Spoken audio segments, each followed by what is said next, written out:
ଥରେ ଜଣେ ଭାରତୀୟ ଓ ଜଣେ କମ୍ୟୁନିଷ୍ଟ ଉତ୍ତର କୋରିଆର ଲୋକଙ୍କ ଭିତରେ ପରିଚୟ ହେଲା। କଥା ପ୍ରସଙ୍ଗରେ ଭୋକ କଥା ଆସିଲା। କୋରିଆର ଲୋକ କହିଲେ, ଆମ ଦେଶରେ କ୍ଷୁଧା ନାହିଁ। ଭାରତୀୟ ବିସ୍ମିତ ହେଲେ, କାରଣ ଏକଛତ୍ରବାଦୀ ଅତ୍ୟାଚାରୀ ଶାସକ ଅଧୀନରେ ଥିବା ଉତ୍ତର କୋରିଆର ଦାରିଦ୍ର୍ୟ କଥା ସମସ୍ତଙ୍କୁ ଜଣା।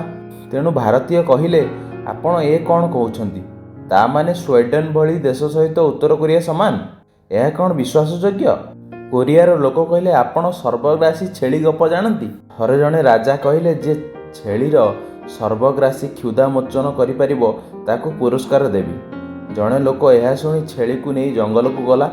ତାକୁ ଠୁସେଇ ଠୁସେଇ କଅଁଳିଆ ଘାସପତ୍ର ଖୁଆଇ ସନ୍ଧ୍ୟାରେ ଫେରିଲା। ସେ ଭାବିଲା ଛେଳି ଆଉ କିଛି ଖାଇବ ନାହିଁ, କିନ୍ତୁ ରାଜା ଯେତେବେଳେ ତା ଆଗରେ କିଛି କଅଁଳିଆ ଘାସପତ୍ର ଟେକି ଧରିଲେ, ଛେଳି ତାକୁ ବି ଖାଇଗଲା। ଏହା ଦେଖି ଆଉ ଜଣେ ଚତୁର ଲୋକ ନୂଆ ଉପାୟଟେ ପାଞ୍ଚିଲା। ସେ ଛେଳିକୁ ନେଇ ଜଙ୍ଗଲକୁ ଗଲା। ସେଠି ଛେଳି ଘାସପତ୍ର ଖାଇବା ଲାଗି ମୁହଁ ଲଗାଇବା ମାତ୍ରକେ ତା ମୁହଁରେ ପକାଇଲା ଶକ୍ତ ଠେଙ୍ଗା ପାହାର। ଯେତେଥର ଛେଳି ଖାଇବାକୁ ଉଦ୍ୟମ କଲା, ସେତେଥର ପାହାର ଖାଇଲା। ତାପରେ ଛେଳି ମାଡ଼ ଭୟରେ ଘାସ ଆଡ଼କୁ ଚାହିଁଲା ନାହିଁ। ତାକୁ ହାତରେ ଦେଲେ ବି ଖାଇଲା ନାହିଁ। ସନ୍ଧ୍ୟାରେ ରାଜାଙ୍କ ପାଖକୁ ଫେରି ସେ କହିଲା, ମୋ ଛେଳିର ଭୋକ ନାହିଁ। ରାଜା ପୂର୍ବ ଭଳି କିଛି କଅଁଳିଆ ଘାସ ଦେଖାଇଲେ, କିନ୍ତୁ ଛେଳି ମୁହଁ ବୁଲାଇ ଦେଲା। ରାଜା କହିଲେ, ବିସ୍ମୟ, ଛେଳିର ଭୋକ ନାହିଁ? ସେମିତି ଆମ କୋରିଆର ଲୋକଙ୍କ ଭୋକ ନାହିଁ।